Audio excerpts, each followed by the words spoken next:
I'm delighted to be here. And after spending 4 hours last night with 300 Marines celebrating the 250th birthday of the Marine Corps, I may not be in very good shape today. It was a delightful event. It reminds me that this country is 250 years old. The Marine Corps is 250 years old, and the Navy is 250 years old, and I'm not talking about the Army, the Coast Guard, the Space Force, and the Air Force, but I love all you guys and gals. And I was listening to the conversation. I'm a little short on time here. Listen to the conversation regarding what's going on. And people ask me, so I'm going to give you the pop quiz up front and all the answers to the pop quiz as we start. And one of the questions people quite often ask me is describe being a leader in combat. Since I had 3 tours in Vietnam, and just sort of give you the secret, I was one of the guys that bookended Vietnam. I was there in 63 and 4 when the war first started. I was there in 67 and 68 during the Tet Offensive, and I was involved with the evacuation of Saigon. I was the operations officer for the evacuation of Saigon. So I was on one of the last, almost the last helicopter coming out of Saigon. And my philosophy of leadership is simply this, and I listen to you this very carefully, you young leaders. You got to be willing to smell the gunpowder. That means you got to be willing to lead from up front, regardless of the circumstance. And that is a very important character of combat leadership and leading young men and young women as you take on your military career. The second thing is you accomplish your mission. You do the job that you're sent there to do. And the American people didn't hire us to be good guys. Not at all to be good guys and good ladies. And the third and most important thing, and I sort of feel that the, quote, Secretary of War now has sort of brought that sort of element back into our character or our way we describe combat leadership and the way I describe it. And the successful leader in combat is how do you bring them home? How do you avoid the casualties on the battlefield? How do you make sure the young people are properly prepared to carry out the mission the nation has assigned them to do? And that means you don't necessarily up front have to be a nice guy. And I heard the guys up here before me, and I agree with them totally. You got to be mentally tough, you got to be physically tough, and you got to have high expectations for the young people you lead. The young people you will lead and they come in the military, they're expected to be stressed. They're expected to have hard work. And we have sort of let them down somewhat. And I think what the Secretary of War is doing, he's just sort of reaffirming what has been there below the surface all along. So this is not new stuff. And, you know, when he had them down at Quantico and he had all these press reports about, you know, the generals, you know, sort of wiggling around in their seat and not agreeing with him or whatever. To me, excuse me, that's bullshit. The general should have absolutely agreed with him, because in bringing them home, you exact the standards, you exact expectations, and you place the demands on them.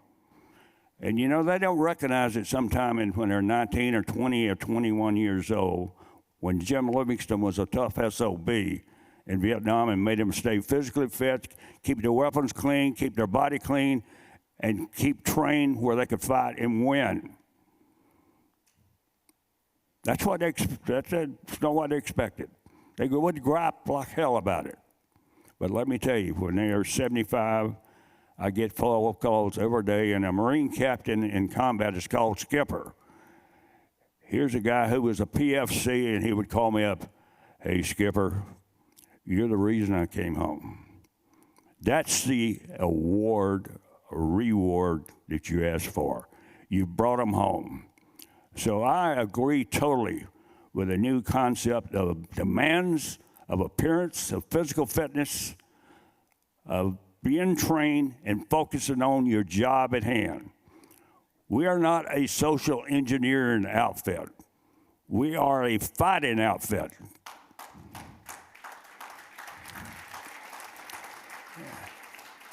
And we are paid to be a fighting outfit, and we are paid to be a fighting outfit to win, not whine, not have all these demands we have to make of the American people to make life soft for us.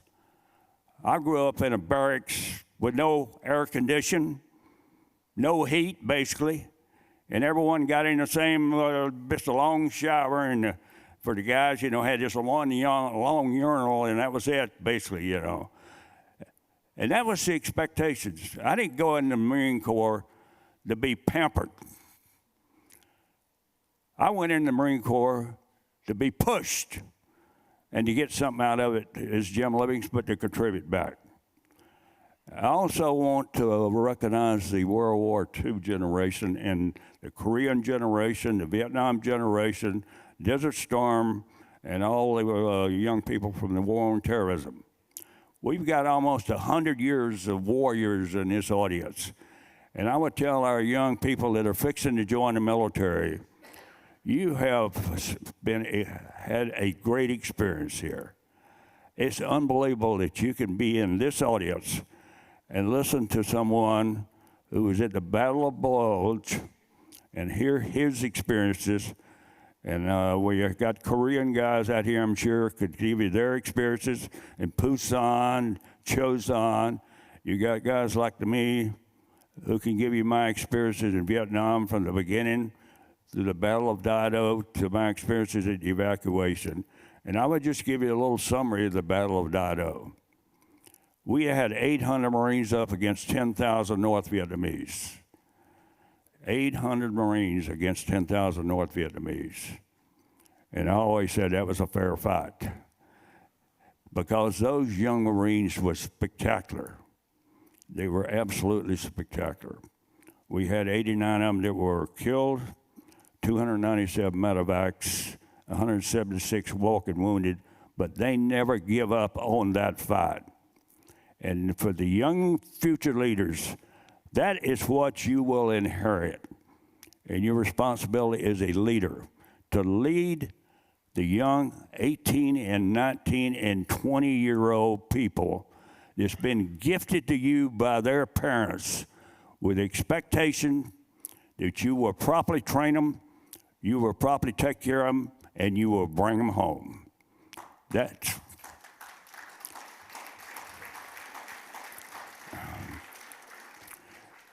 and as I look at you, and if you're not focused on leadership and combat, you have chosen the wrong trip that you're fixing to take. You shouldn't be on this trip. You should have never got involved in it because that's the expectation. That's the reason the taxpayers pay the bill for you to go to school. You can say, well, that's to get an education. Yeah, that's to get an education. But it's to educate you as the best possible leader that you can be to lead the future great young Americans who are willing to go to boot camp and parents who are willing to give them to the nation where we will have an armed forces. And like some of them were talking about here, where you can't say things in the military. Let me tell you what we do by having an outstanding military. The gift to the American people, because of your service and sacrifice in the future, the gift to them and the gift to you when you get out of the military is the right to express yourself. You can express yourself at the ballot box. You can express yourself any way you want to express yourself. But that's the gift to you. That's the reason we have this military. And that's the reason, like I say, we need to make sure that we encourage our parents to continue to give, because we had a real drop in recruiting. You know the reason we had a drop in recruiting? People looked at the military as drifting away from its express mission and what we expected of our people. They had not the confidence that the young people would. And I don't have any trouble with the confidence of young Americans. Young Americans will get the job done. If we old Americans will get off our ass and make sure we provide the right leadership, okay? That's been the problem. So I just want us to continue to focus on that. One other thing, and I want to be very expressly straightforward about it. All you hear about and see in the press is all the things about drones and all this technology and all this stuff. Let me tell you what's going on in Ukraine. I see one strip of land over there, and I see the Russians on one side and the Ukraine on the other side, and they sitting there slugging it out in trenches, shooting drones at one another, but none of them are making any headway about winning the war. And the only people who are really suffering from this, quote, wars going on over there is the people in the back where they shooting drones and killing civilians. To me, that is not the way to fight a war. If you're not out on the battlefield and you're not willing to expressly design a force and commit a force and arm a force and train a force to go out and win, I mean, we're going back to World War I and how we're trying to fight. And all these people said, well, we need to adopt it. Look at all the things that are being gained in the Ukraine and the fighting of that war. I expressly support the people in Ukraine and their desire for freedom. But that's not the way we should design our force to fight and win wars. Our design should be designed with forces who are willing to close with and very quickly and not stay in a war like we've done for the last few years, 20 and 30 years. Get off of that crap. Go back to the World War II. That's the reason I admire the World War II veterans. So they went out to do one thing. They were very clear. When we started the war in World War II, it was very clear, very clearly expressed. We going out to win, and there'd be nothing other than an unconditional surrender. That's the way you fight.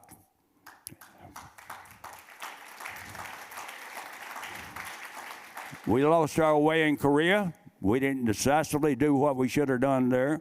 We lost our way in Vietnam. We destroyed that force 3 times and gave it away. We messed around over in the Arab countries. We've been there for 20 years. What did we accomplish? We hightailed and got the hell out of there and had 14 young Americans killed on the way out. That is not the way America fights a war. If we're willing to give the lives of our best, meaning our 17, 18, and 19, and 20-year-old young Americans, that is not the way you fight a war. And that's how you express yourself in the ballot box, and that's the reason we give you that right to express yourself. So the American leadership is coming back. I'm glad to see what I hear coming out of the Pentagon. I'm glad to hear what I'm seeing coming about Washington. America, and I think Ronald Reagan said it better than anyone, is always one generation away from losing freedom. We are on that track, and we better look at Old Glory and make sure that we've set the policies, we elect the correct people, and make sure our kids and grandkids can enjoy this great trip through this great country and have the life that we've had. And I'll guarantee you, I was born in 1940, and I listened to the World War II guys. I'm 86 years old. I'm an old fart. But I'll tell you what, and I look at them and I said, golly, I hope I'm here at 102 or 103 and being able to talk the way these guys talk. I was just I was really, really impressed with their comments.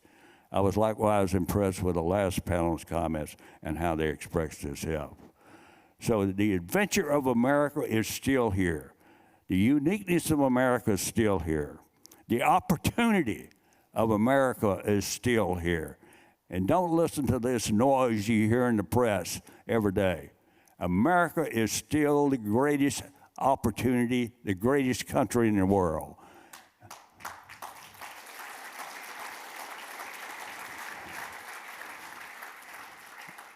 And the next question to the pop quiz is always good question. Why'd you come in the military?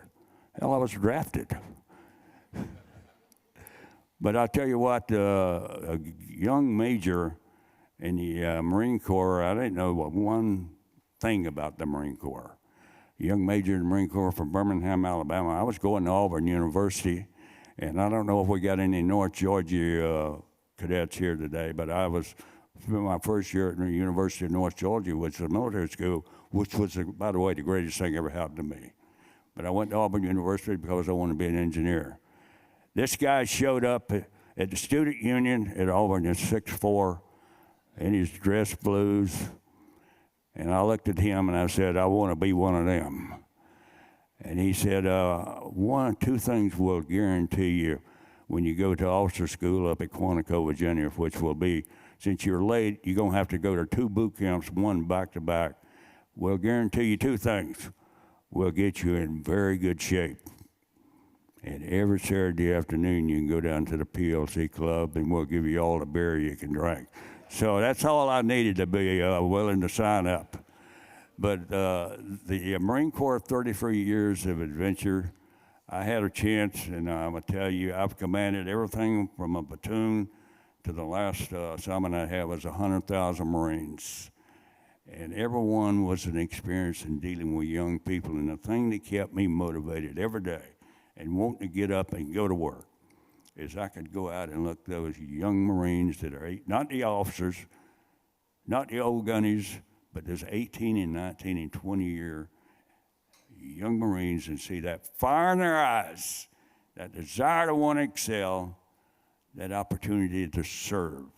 And that's what saves this country, is young America, when they won't stand up and say, I'm willing to wear the cloth of the nation, American is on a trip to failure. So for all of you younger people that are on the way to be officers in the military, I congratulate you for your efforts, but remember, you're wearing the cloth of the nation not because you're an engineer. You're wearing the cloth of the nation because you are a leader. Focus on leadership. Focus on taking care of those young people that you will have the opportunity to lead, and focus on bringing them home, because that is what defines your leadership ability, is carrying the fight to the bad guys and bringing them home. So as we say in the Marine Corps, on our 250th birthday, I hope we have 250 more, because that signifies this country is going to stay alive and stay America. Protect it and love it, and just enjoy being an American and enjoy the life that you will have in the military. It will be the greatest ride that you will ever had.